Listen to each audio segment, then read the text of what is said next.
Ei, você aí, já se perguntou se no universo tudo acontece ao mesmo tempo? Calma, a pergunta pode ser um pouco estranha, mas imagine o seguinte: uma maçã caindo, cairá ao mesmo tempo para todos que estão olhando para ela? A seguir, irei te mostrar que a minha maçã não é a mesma que a sua. Eu me chamo Frederick e vim te contar um pouco sobre relatividade restrita. Antes de tudo, eu quero que pense, como as coisas acontecem? A resposta até é um pouco bem simples. Chamaremos de evento tudo aquilo que acontece independente de um observador referencial. Logo, as coisas acontecem pois são eventos. Voltando ao exemplo da maçã, podemos afirmar que duas pessoas verão este evento da mesma forma? Para explicar isso, vamos entrar no mundo da relatividade.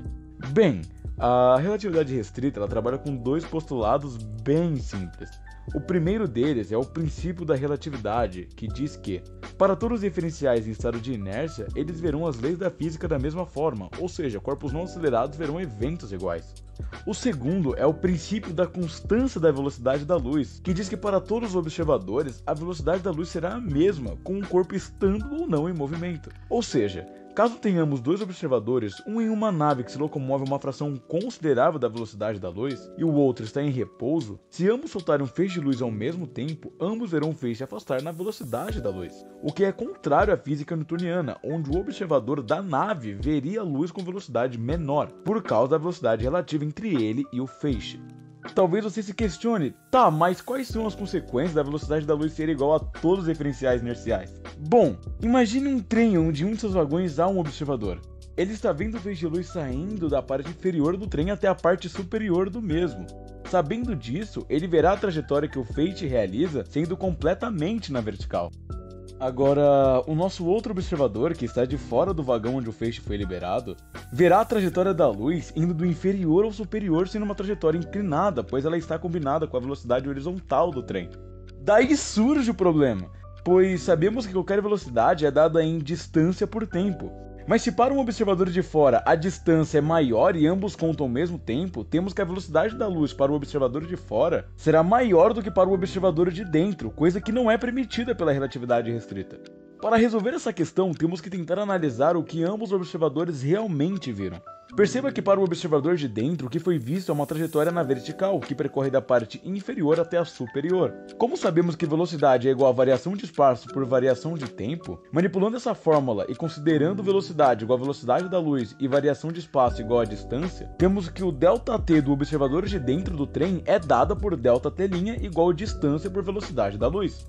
Agora, no referencial do observador de fora, veja que a trajetória da luz está inclinada na diagonal, dada por velocidade da luz vezes variação de tempo, que possui uma inclinação em função da velocidade relativa entre os observadores. Portanto, a distância horizontal entre o ponto que o feixe é disparado e o ponto que ele atinge o teto é dado por velocidade vezes intervalo de tempo. Já a distância entre o chão e o teto do trem será a mesma distância, percorrida pela luz para o observador dentro do trem. Com isso, podemos fechar um triângulo retângulo, e aplicando o teorema de Pitágoras, temos que o quadrado do produto da velocidade da luz vezes o intervalo de tempo é exatamente igual ao quadrado do produto da velocidade vezes o intervalo de tempo mais a distância ao quadrado. Manipulando a fórmula, conseguimos descobrir que o intervalo de tempo do observador de fora é dado por um intervalo de tempo igual ao deslocamento por velocidade da luz vezes raiz quadrada de 1 menos v ao quadrado sobre c ao quadrado. Mas se o intervalo de tempo do observador de dentro é dado por ΔT' igual ao deslocamento por velocidade da luz, então a dilatação temporal é dada por ΔT igual a ΔT' sobre raiz quadrada de 1 menos v ao quadrado sobre c ao quadrado. E através da fórmula é possível calcular a dilatação temporal entre observadores inerciais a partir do tempo de um referencial, a velocidade relativa entre os observadores e a constante da velocidade da luz no vácuo. Vale lembrar que velocidades muito baixas, ou seja, muito abaixo da velocidade da luz, esse efeito de dilatação temporal é praticamente insignificante. Portanto, se um observador em repouso visse uma maçã caindo e outro observador correndo com uma velocidade constante também visse a maçã cair, por mais que houvesse uma dilatação temporal, eles não teriam grande discordância de quanto tempo levou para ela cair. Entretanto, o cenário muda quando corpos se aproximam da velocidade da luz. Por exemplo, se a velocidade relativa entre dois observadores inerciais é igual a 86,6% da velocidade da luz no vácuo e para um observador passe 1 minuto, utilizando a fórmula da dilatação temporal, veremos que para o outro terá passado metade do tempo, nesse caso 30 segundos. E isso não é apenas uma sensação, os dois observadores inerciais estão certos. Por causa de dois simples postulados, o tempo deixa de ser absoluto. E por isso não ser nada intuitivo, na época que a teoria da relatividade restrita foi publicada, poucos conseguiam a entender e alguns dos poucos que entendiam a criticavam, pois ela aparentava levar a cenários contraditórios. Um desses cenários é o paradoxo dos gêmeos. Imagine duas pessoas, digamos Renato e Ronaldo, que são irmãos gêmeos, logo têm a mesma idade. Renato é apenas um trabalhador comum, enquanto Ronaldo é um astronauta que irá embarcar numa missão. Nessa missão, Ronaldo irá numa nave que viaja a uma velocidade constante de 86,6% da velocidade da luz no vácuo, para um planeta com previsão de 10 anos para ir e 10 anos para voltar, totalizando 20 anos para completar a missão. Antes da missão, ambos com 30 anos, Renato e Ronaldo, que têm conhecimento sobre a relatividade restrita e o efeito da dilatação temporal, decidem fazer suas previsões. Renato sabe que quando Ronaldo viajar na nave por 20 anos, vai estar se movendo em relação à Terra a uma velocidade de 86,6% da velocidade da luz. Considerando a Terra como referencial inercial, se passará para ele e para todos que estão na Terra cerca de 40 anos. Então, segundo ele, Ronaldo terá 50 anos quando voltar da missão e ele terá 70 anos.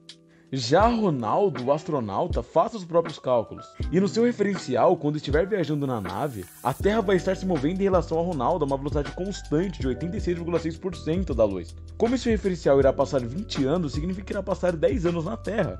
Então ele acredita que quando voltar para a Terra, ele terá 50 anos e Renato terá 40 anos. Mas aí vem a questão: qual deles está certo? É impossível, quando o Ronaldo retornar, Renato ter 40 e 70 anos ao mesmo tempo. Segundo a relatividade restrita, não existe referencial absoluto.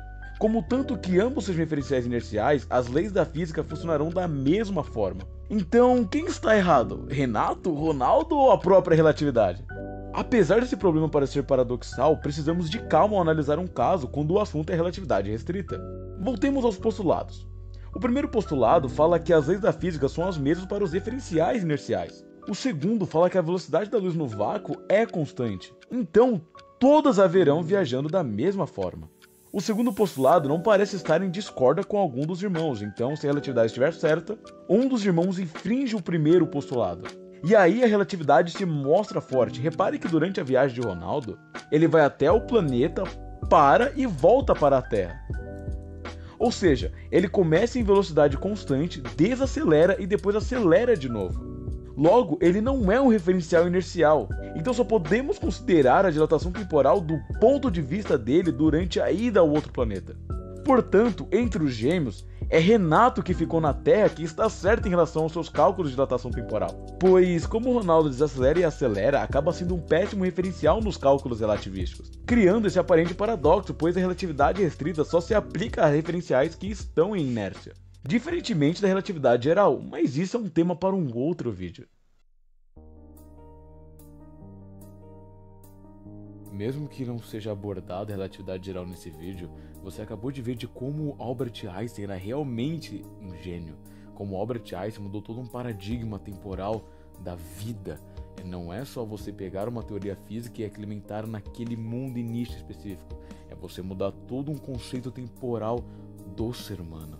Então, Albert Einstein conseguiu fazer isso apenas usando a mente, apenas usando aquilo que ele via sobre o mundo. E era por isso que Albert Einstein era sinônimo de genialidade. Muito obrigado e até a próxima.